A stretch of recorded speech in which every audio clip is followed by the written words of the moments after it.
শুভ সন্ধ্যা বন্ধুরা, কেমন আছো তোমরা? আশা করি সকলে ভীষণ ভীষণ ভালো আছো, সুস্থ আছো। তো আজকের ব্লগটা কিন্তু একদম বুঝতেই পারছো অন্যরকম। আর বেশি কিছু কথা বলার মতন আজকে না মনের অবস্থাও নেই। আজ থেকে প্রায় 3 বছর আগে বাবাকে হারিয়েছি। 2021 সালে 9 মে বাবাকে হারিয়েছি। তো সেই দিনটার কথা আজও মনে পড়লে না সত্যি ভীষণ কষ্ট হয়। করোনাতে মারা গিয়েছিল বাবা।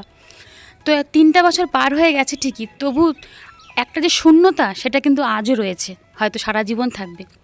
সবই করছি, সবই হচ্ছে, তার মধ্যেও কোথাও একটা ফাঁকা জায়গা রয়ে গেছে। এই ফাঁকা জায়গাটা হয়তো কেউ পূরণ করতে পারবে না। বাবা মায়ের যে অবদানটা জীবনে কতটা বড়, সেটা বাবা মার যার নেই সেই একমাত্র বোঝে। মাই আছে এখন একমাত্র আমার সাহারা। তার জন্য সবসময় বলি ঠাকুরকে, মাকে জানি ভালো রাখে, ব্যাস এটুকুই চাই। তোমরাও আমার মাকে জানি ভালো রাখে, সেটা ঠাকুর কাছে, ঈশ্বরের কাছে প্রার্থনা করো, জানি আমার মা জানি আমার সঙ্গে থাকে। তবে বাবার যে কষ্টটা অনেকটা ভুলতে পেরেছি ভাগ্নির জন্য।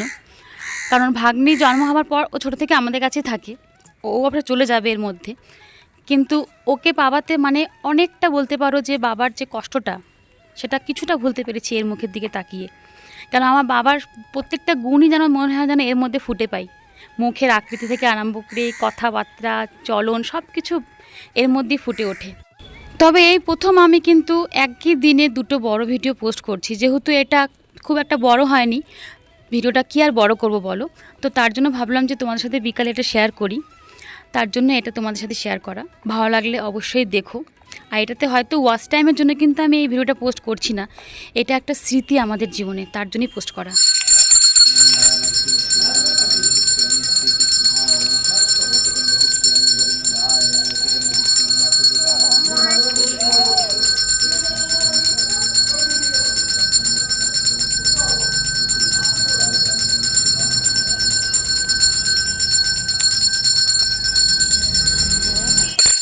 তোমরা এখন সবাই আমার পরিবারের সদস্য, তার জন্য সুখ দুঃখে সবটাই তোমাদের সাথে শেয়ার করি, তাতে আমার ভালোও লাগে। তো আশা করছি সবাই আমার পাশে থেকো। আর একটা কথাই বলবো, পিতামাতাকে সবাই ভালোবেসো, সম্মান করো। এই একটা এমন সম্পর্ক আছে যেটা কিন্তু কখনোই ফিরে আসে না। প্রত্যেকটা সম্পর্কে হয়তো কোনো না কোনোভাবে ফিরে আসে, কিন্তু মাতা পিতা কখনোই চলে গেলে ফিরে আসে না। তো তার জন্য এটাই বলবো, যাদের কাছে এখনও মাতা পিতা আছে তারা কিন্তু প্লিজ তাদেরকে যথেষ্ট রেসপেক্ট করো, তাদেরকে সম্মান করো। কারণ মারা যাবার পর তাদেরকে সম্মান করে বা তাদের জন্য কিছু করে কোনো লাভ নেই। বেঁচে থাকতে তাদেরকে তাদের মূল্যবান দাম দিতে হবে। এমন অনেকেই আছে যারা বেঁচে থাকতে মা বাবাকে কখনো সম্মান করেনি, অথচ মরে যাবার পর বড় করে জাঁকজমক করে শ্রাদ্ধ করে লোক খাইয়ে দেখায় যে দেখো কত ভালোবাসতাম।